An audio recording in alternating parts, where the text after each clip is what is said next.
donne la vie, je n'ai comme toi.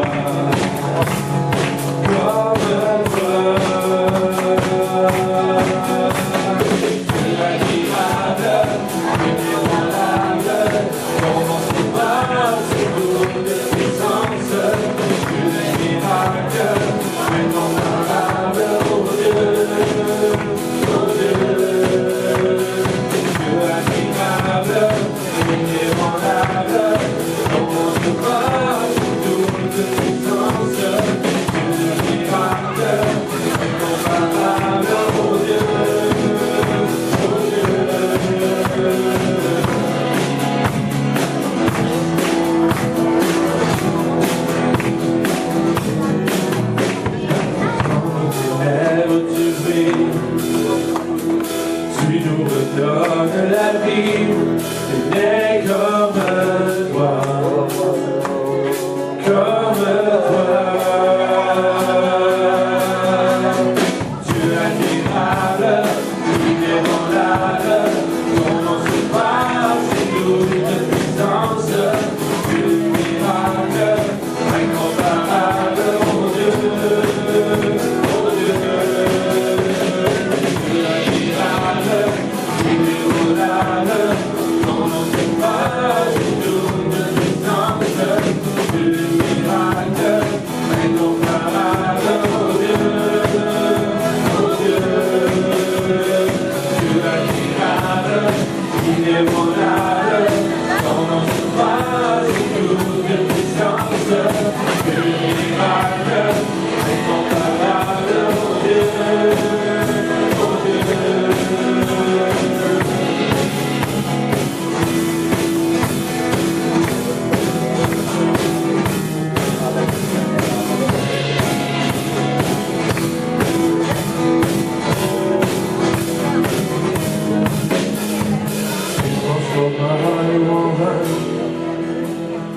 Touche à les yeux de ta main, je n'ai comme toi,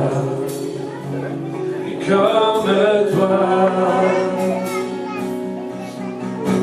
Tu es le miracle, inébranlable, ton nom surpasse toute puissance. Tu es le miracle, incomparable, oh Dieu.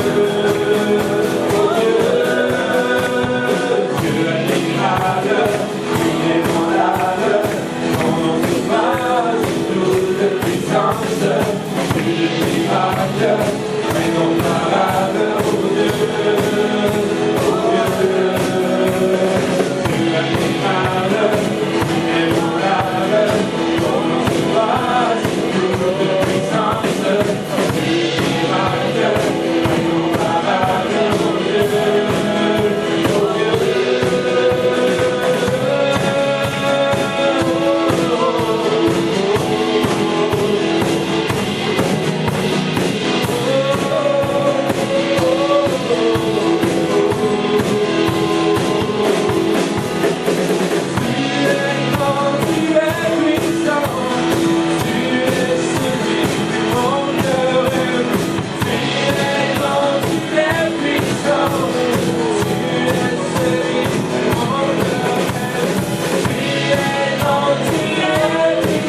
On va refaire un chant qu'on a fait hier, Je m'élance. Vous vous souvenez un peu des gestes qu'on faisait. Puis là, les enfants, il y a quelque chose pour vous autres en arrière pour danser. Oui. Si vous voulez aller chercher quelque chose, là. Juliane, je pense qu'elle a un petit quelque chose, elle va pouvoir danser avec ça.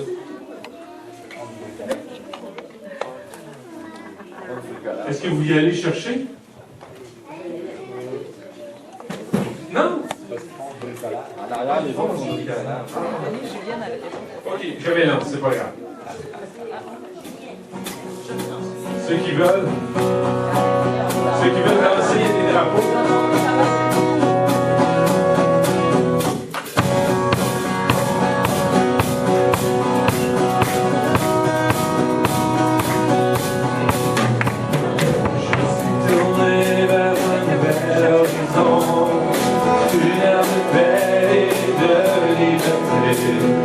Laissant derrière ce qui est passé, le cœur ouvert, je peux avancer.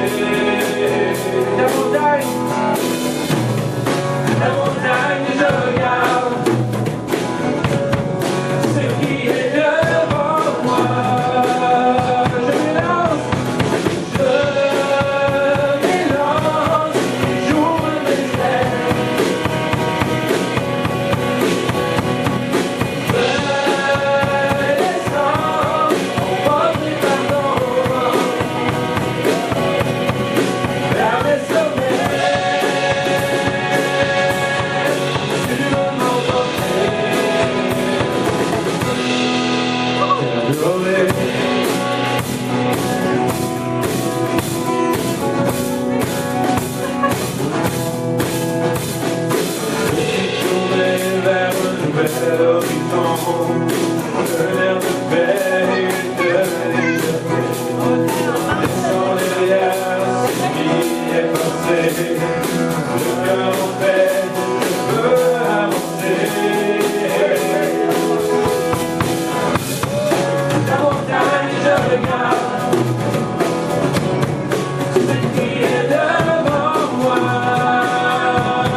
Alléluia.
Ton amour est lourd.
Alléluia, gloire à toi.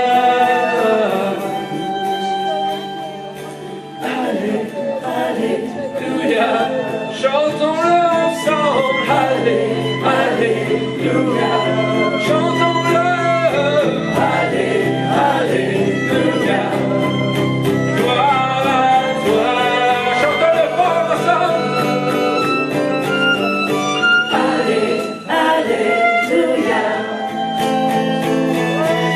Alléluia,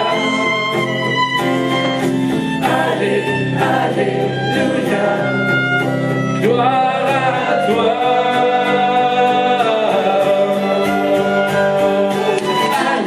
Alléluia, chantons-le ensemble.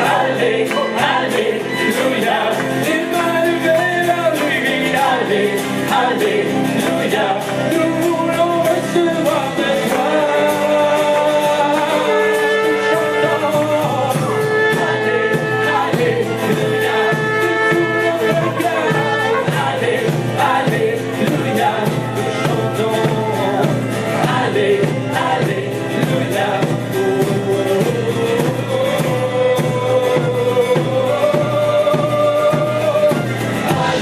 Alléluia, nous chantons ensemble. Alléluia, au soir-il levé. Alléluia, Jésus mon roi.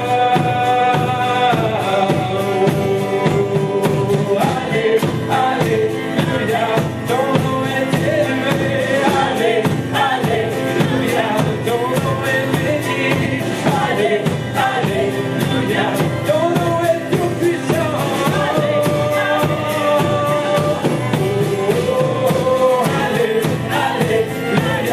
nous chantons Alléluia. Alléluia, nous chantons. Alléluia, nous chantons à toi, Jésus. Chantons Alléluia, Alléluia. Oh, Alléluia, nous chantons ensemble. Alléluia, oh, gloire à toi.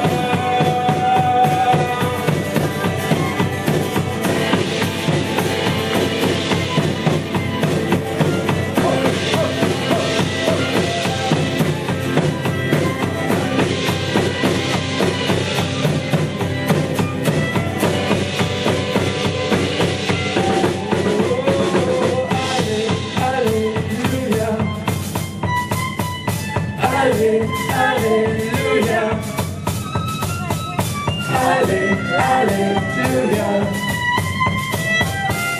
Alléluia,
OK, on a un bucket en arrière.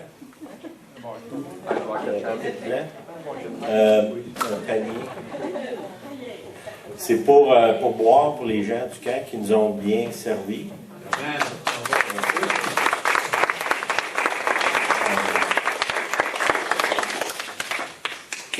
Tout était parfait. La température, le lac, les réunions. Et merci Seigneur pour ça, vous autres. Si on aurait de l'argent, on vous donnerait des médailles, mais on n'a pas.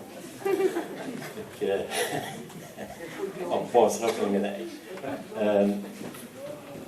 Je remercie le Seigneur. Je ne sais pas si ceux qui sont ici depuis hier matin, vous avez senti la progression dans l'adoration. Un matin, on a vraiment touché à quelque chose. Je remercie le Seigneur pour ça. Cadeau. Ce matin, je veux vous raconter une histoire. Comment c'est important de marcher avec le Saint-Esprit. Je pense que c'est il y a 2 ans qu'on était là. Il y a 2 ans. J'étais avec Bruce. Bruce, il est là. On est dans une réunion, puis on parle qu'il y a des bons livres qui ont été traduits en français, des bons livres américains, mais qui ne sont pas disponibles au Québec. Puis là, je disais à Bruce, on a juste à demander au Seigneur d'aller en France acheter des livres. Il lance ça comme ça. Puis 2 jours plus tard, il y a quelqu'un qui me donne 2000 $. Puis immédiatement, le Saint-Esprit me dit, ça, c'est ton argent pour aller en France. Mais l'idée de départ, c'est juste comme une conversation qu'on a eue comme ça, puis un peu une farce. Puis là, j'ai l'argent. J'appelle Bruce. Puis là, je dis, Bruce, j'ai l'argent. Le Bruce, il dit, là, tu me mets de la pression pas mal. Puis là, j'ai dit, as-tu demandé au Seigneur? Puis finalement, il demande au Seigneur, puis le Seigneur a pourvu pour lui d'une autre façon. Puis on s'en va en France.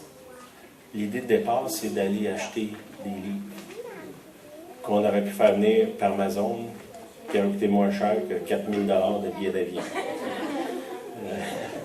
Mais le Seigneur, il y a toujours quelque chose. Tu sais, dans l'Ancien Testament, il y a une histoire que j'aime, puis j'aime ça m'en rappeler souvent. C'est que le père de Saül, il y a des ânes. Puis là, les ânes se sauvent dans le bois, puis les ânes sont perdus. Puis là, le père, il dit à son fils, il dit, là, les ânes sont perdus, va donc avec ton serviteur trouver les ânes. Fait que Saül se lève pour aller trouver les ânes perdus de son père. Puis finalement, il se perd lui-même. Puis là, il dit, son serviteur dit, il y a un prophète ici, pas loin, on devrait aller le voir. Lui, sûrement, qui va nous dire où est-ce qu'ils sont les ânes. Fait qu'ils s'en vont là. Puis là, le prophète, étant un prophète, il dit à Saül, ah, justement, je t'attendais.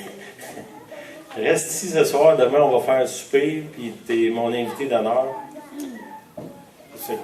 Saül ne sait pas trop pourquoi il est là, puis finalement, le prophète, le Seigneur avait dit au prophète, cet homme-là, Saül, c'est lui le prochain roi d'Israël. Pourquoi je vous dis ça? C'est que Saül est parti pour trouver des ânes, puis il est revenu, il était roi d'Israël. Fait que souvent, le Seigneur va nous envoyer en quelque part pour une raison. Puis c'est pas la vraie raison pourquoi on est là. Cette raison-là, c'est juste la chose qui nous fait lever puis s'en aller là. Puis c'est important parce que dans le cas que je vous dis, les ânes, à un moment donné, ont disparu de l'image. Puis Dieu avait complètement un autre but. Puis nous, on doit comprendre, si on marche par le Saint-Esprit, que si j'arrive là-bas, puis les ânes ne sont pas là, même on est arrivé à la librairie où est-ce qu'on était supposé d'acheter les livres, puis elle était fermée pour rénovation. Là, tu dis, hey, on vient de dépenser 4 000 pour aller chercher des livres, puis on arrive là, puis la librairie est fermée. Au lieu d'être frustré, immédiatement, on se dit, ben Seigneur, il y a une autre raison pour laquelle tu nous as emmenés ici. Parce que trop souvent, quand la raison pour laquelle vous bougez, elle disparaît, on tombe dans la frustration, puis les murmures. Au lieu de dire, ben, est-ce autre chose? On est rendu ici, il y a une raison, on ne sait pas encore, on va continuer à marcher. Puis le Seigneur nous amène dans le nord de la France. Alors, on arrive à une église qui n'est pas fermée aux dons spirituels, mais qui n'est pas trop ouverte non plus. Disons ça comme ça. Tu sais, on pourrait dire que doctrinalement, ils sont ouverts à ça, mais ça fait penser à nous autres que dans l'Église pentecôtiste, tant qu'on n'a pas prophétisé, on n'a pas eu de problème. C'est quand on commençait à le mettre en pratique qu'on a eu des problèmes. Doctrinalement, ils sont ouverts, mais quand tu le mets en pratique, là, tu vas avoir des problèmes. La guérison, c'est la même affaire, puis tout ça. Puis là, on s'en va là, puis je sens pas, je ne sais pas si vous êtes un chrétien depuis longtemps, la liberté qu'il y a ici un matin, c'est rare. Puis ça doit être chéri. Puis vous devez remercier le Seigneur. Le genre de liberté qu'il y avait dans l'adoration ce matin ici, moi je me promène beaucoup. Il n'y a pas beaucoup d'endroits où j'ai eu ça. Puis si vous l'avez, ben vous devez le chérir, ça. Parce qu'il y a bien des gens qui l'ont déjà eu, qui l'ont méprisé, puis ils l'ont perdu. D'autres qui ne savent même pas que ça existe. C'est qu'on est là, puis souvent quand je prêche, le Seigneur va me donner des prophéties pour des gens qui sont dans la salle, ils vont pointer, ah, toi, le Seigneur m'a dit ça, puis je ne sens pas cette liberté-là. Finalement, je prêche, ça c'est en France, dans le nord de la France. Puis à la fin, je dis, ben s'il y a des gens qui ont besoin de prière, avancez. Puis il y a des gens qui avancent, on prie, puis ça va quand même assez bien. Puis là, il y a un monsieur qui est là avec sa fille. Puis comme souvent, les enfants qui sont au début de l'adolescence sont un petit peu, des fois, forcés de venir à l'église. Puis là, son père, il la pousse. Vas-y, vas-y, on va savoir de la prière. Viens ici. Ça, c'est Abigail. Oui. Abigail, elle vient de la France. Puis c'est là la première fois que je l'ai rencontrée. Elle, c'était, pour moi, c'était la raison pourquoi je suis allé en France. Il y a d'autres raisons mineures, je dirais, ou moins importantes qu'elle. Mais ça, c'était pourquoi Dieu il nous a pris à partir d'une idée, on va aller acheter des livres. Ça, c'était comme le père de Saül qui dit, va donc chercher les âmes. On arrive là-bas, il n'y a pas d'âme. Puis là, on commence à marcher avec le Seigneur. Le Seigneur nous amène. Abigail, je vais lui laisser expliquer dans quel état d'esprit elle était à ce moment-là.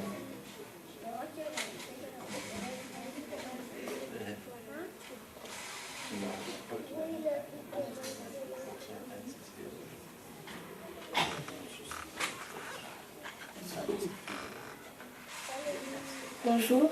Bonjour.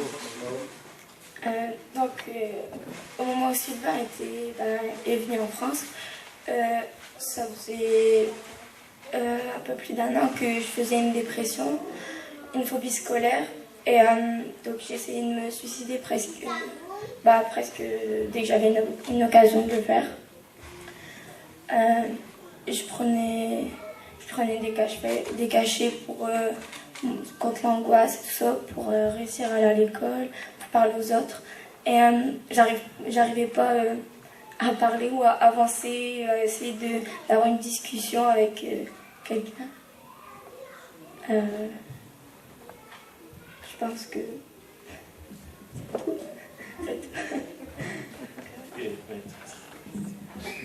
OK. Puis là, elle est avec son père à l'église. Puis son père la pousse un petit peu vers moi. Un petit peu pas mal, peut-être. Quand elle a approché de moi, je me suis mis à pleurer puis étouffer tellement l'émotion était forte. Puis je me suis reculé parce que je n'étais plus capable de rester là, tellement que c'était intense, qu'est-ce que je ressentais. Puis là, j'ai ravancé, j'ai dit, encore, ça m'a pris. Puis là, je dis, Seigneur, c'est quoi qui se passe? Je ne l'avais jamais vu, on ne s'était jamais rencontrés. Le Seigneur me dit, elle se fait harceler à l'école, puis elle veut se suicider. Puis dit que je vais changer cette situation-là. Dis à ses parents que je vais pourvoir aux finances, puis qu'elle va changer d'école.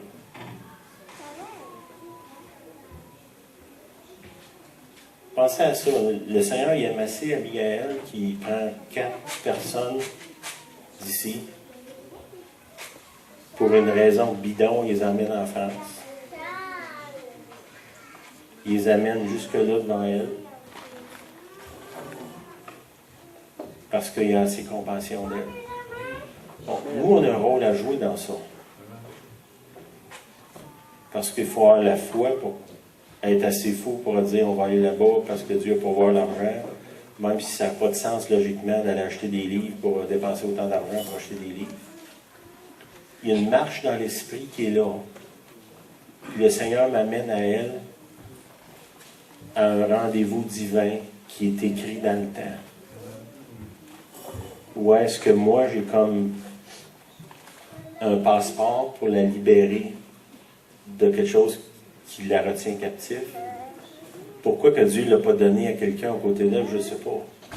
Mais des fois, le Seigneur, il aime ça. Juste dire, donne-moi ta main. Le Seigneur, il fait ça avec moi souvent. Viens avec moi, on va avoir une aventure ensemble. Je vais t'emmener une place que tu n'as jamais vue. Tu vas voir des choses que tu ne crois pas. Des choses extraordinaires. Puis là, on part. Et le Seigneur m'amène comme ça. C'est ça qui est arrivé avec elle. Et puis, j'ai donné la parole. On s'est revus le soir, je me souviens, puis déjà, son visage était changé. Tu veux-tu dire?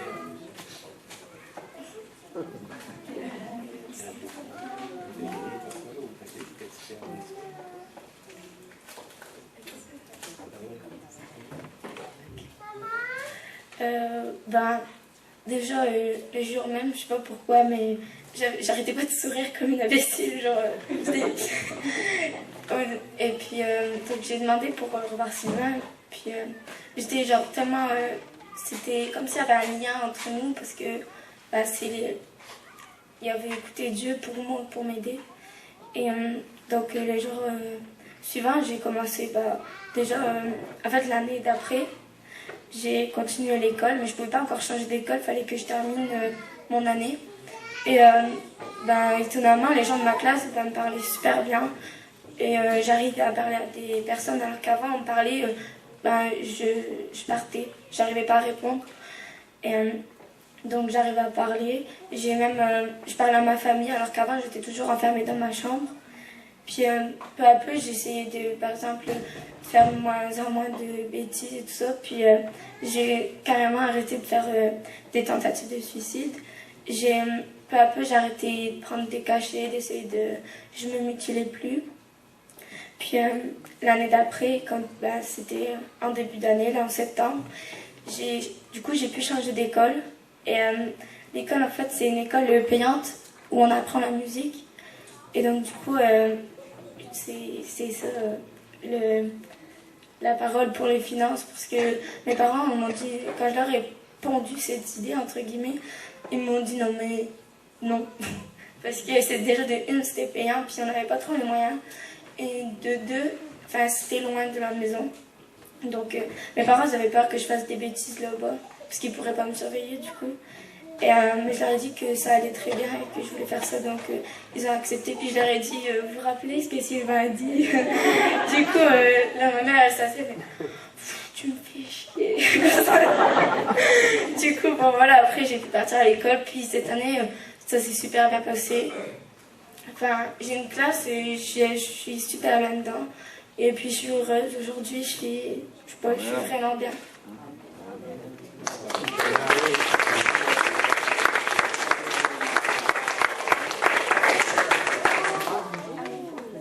Et l'année dernière, je suis venue au Canada.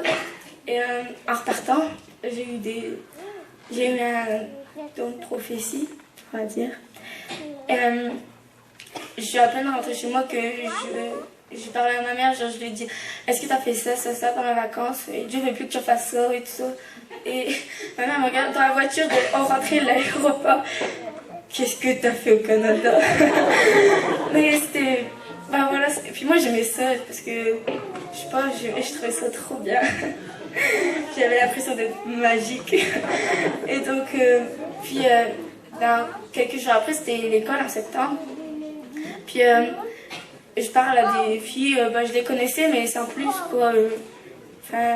Donc je leur parle, puis je lui dis telle chose de leur vie, puis elle me regarde genre, comment tu sais ça? Genre, t'as fait des enquêtes sur moi? Je fais, non, mais à ton avis, qui sait ça à part toi? Elle fait, ben, je l'ai dit à personne. Je fais, ben oui, mais il y a quelqu'un qui sait tout. Elle me fait, ben, qui ça? Je fais, ben, Dieu, il sait ce que tu as vécu. Et je lui ai dit, et puis tout son ressenti et tout ce qu'elle avait vécu. Puis, donc, elle est devenue chrétienne par la suite. Et il y en a à peu près. Il y a des gens qui croyaient déjà, qui savaient que Dieu existait, mais qui ne savaient pas que Dieu pouvait faire telle chose. Et j'ai dit, Dieu ne veut pas juste genre, être dans son ciel puis attendre à te regarder. Je fais, il veut construire une relation avec toi, il veut quelque chose de plus et il veut que tu aides d'autres personnes aussi.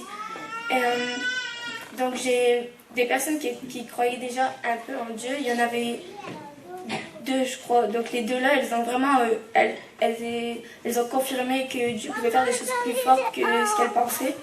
Et après, il y en a 5 dans ma classe qui ont cru, qui sont croyants aujourd'hui et qui me demandent tous les dimanches, je peux venir à ton église? Est-ce que tu peux venir me chercher chez moi pour venir à ton église? Donc là, je suis assez contente. Puis ces personnes, elles parlent de Dieu à d'autres personnes et fait que ça s'agrandit de plus en plus. J'ai même pu parler à un musulman aussi de Dieu. Il m'a fait, mais il est bien ton Dieu. Genre, il est cool ton Dieu. Je fais oui, il est cool. Mais après, je sais pas, ça doit être compliqué, mais je suis contente de déjà pouvoir faire ça.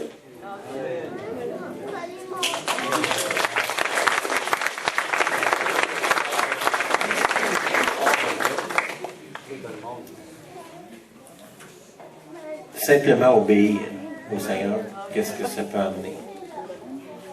Puis je ne sais pas comment vous vous sentiez tantôt quand elle joue du violon. Et imaginez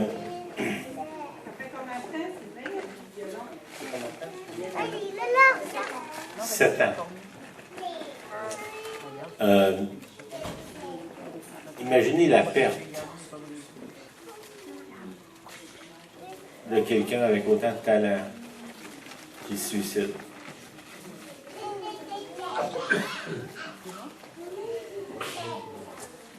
Quand nous autres, comme l'Église, on a tous les instruments nécessaires, si on est prêt à obéir pour libérer les gens de l'emprise du mal.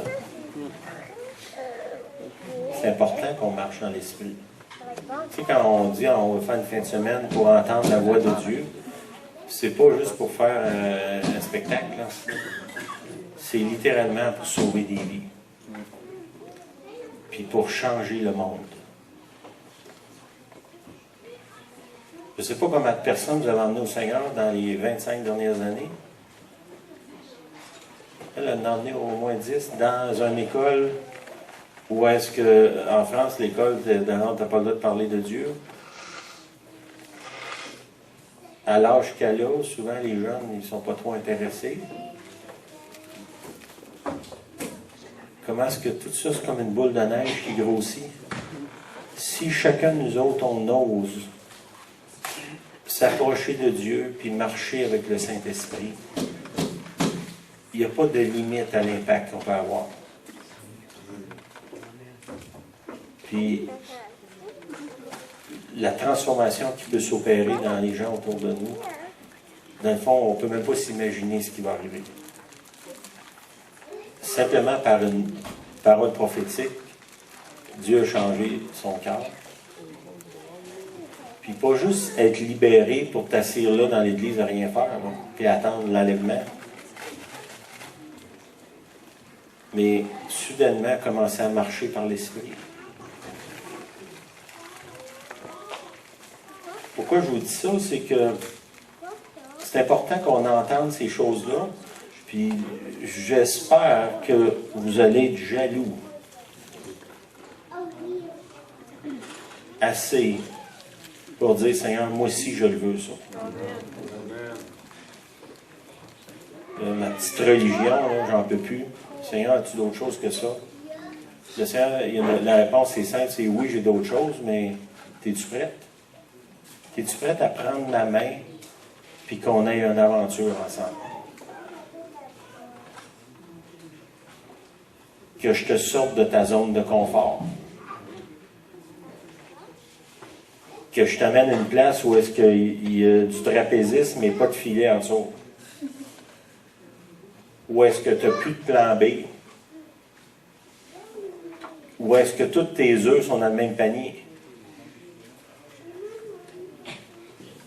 Où est-ce que si Dieu n'intervient pas, il y en a d'autres. Ou est-ce que si Dieu n'intervient pas, tu es vraiment mal pris? Je ne sais pas si vous êtes prêts à ça, dire Seigneur, j'ai peur, mais je le veux, ça. Je sais que l'Esprit est sorti depuis quelques mois, puis la voix, on l'entend. Dieu appelle des gens. Il appelle des gens. Et tu sais, dans l'Ancien Testament, il dit, qui enverrai-je? Puis il y a deux réponses à ça. Hein?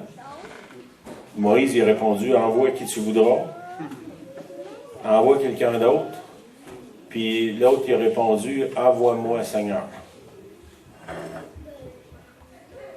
Puis il y a cet appel-là. Puis, tu sais, mettons, Dieu, il ne vous enverra pas un email avec tout ce qui va arriver. Tu ne sais pas ce qui va arriver. Il faut que tu apprennes à t'abandonner, à faire confiance, que Dieu va s'en occuper. Et effectivement, Dieu s'en occupe. C'est là qu'il veut nous amener. Chacun de nous autres, ça va être différent. Vous ne devez pas devenir une photocopie de moi. Là. Ça, c'est une secte. Dieu a quelque chose d'unique pour chacun de vous. Puis ce qu'il attend, c'est que vous dites, ben, ça t'intéresse-tu? Dis oui, Seigneur, ça m'intéresse. Ma petite vie plate, là, je suis tanné. Y a-t-il d'autres choses? Oui. Tu te lèves puis tu avances. Dis, Seigneur, oui, ça m'intéresse. C'est ça que Dieu veut pour vous. Puis si Dieu peut le faire avec une petite fille de 13 ans,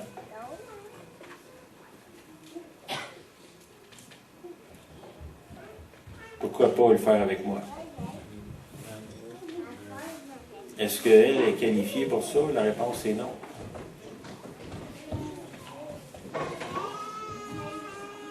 Tu as juste à dire oui.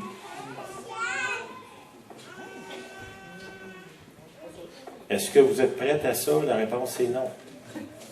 Tu n'es jamais prête à marcher par le Saint-Esprit. Parce que quand tu penses, tu comprends, il t'emmène ailleurs. Tout le temps dans une zone où tu ne comprends pas ce qui se passe. Mais c'est la place la plus fun que les marchés dans ma vie, c'est ça. Je ne sais pas si vous êtes tanné de votre religion, là. Dieu a une relation avec le frère, une relation avec lui, aussi avec des gens qui marchent avec le Saint-Esprit. Je veux dire, moi j'ai ma relation avec Dieu, mais Dieu m'a connecté avec plein de gens qui marchent avec lui dans le Saint-Esprit. Puis ensemble, on est dans une aventure. puis on s'amuse. Puis quand je rencontre mes amis, on peut passer des heures à raconter des histoires difficiles à croire qu'on a expérimentées, soit ensemble, soit de chacun de notre côté. Ça, c'est ça que Dieu désire pour chacun de nous. Ce que j'ai envie de vous offrir, Paul il dit à Timothée, il dit, ne méprise pas le don que tu as reçu par l'imposition des mains. Okay? Donc, ça me dit, ce verset-là, qu'il y a des dons qui peuvent être transmis par l'imposition des mains. Nous autres, on n'a pas de baguette magique.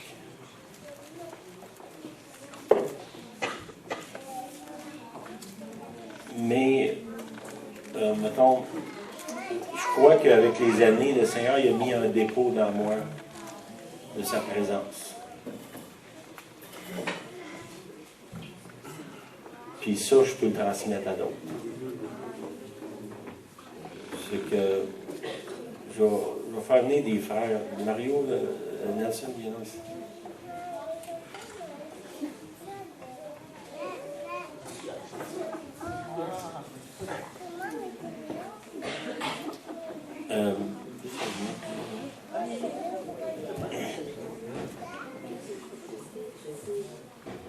Ce qu'on va faire, c'est, si ça vous intéresse de marcher avec le Saint-Esprit, juste comme un geste d'obéissance, comme un signe, là, Seigneur, moi, Seigneur, levez-vous, demandez à chacun des frères, puis je vais demander à Miguel, qui représente une autre génération pour moi, là, la nouvelle génération qui se lève. Je dis, regarde, puis, comment je dirais, soyez remplis de convoitise, d'approcher d'elle. Ce que tu as, là, moi, je le veux. Je ne veux pas te l'enlever. Je veux que Dieu me donne quelque chose de similaire.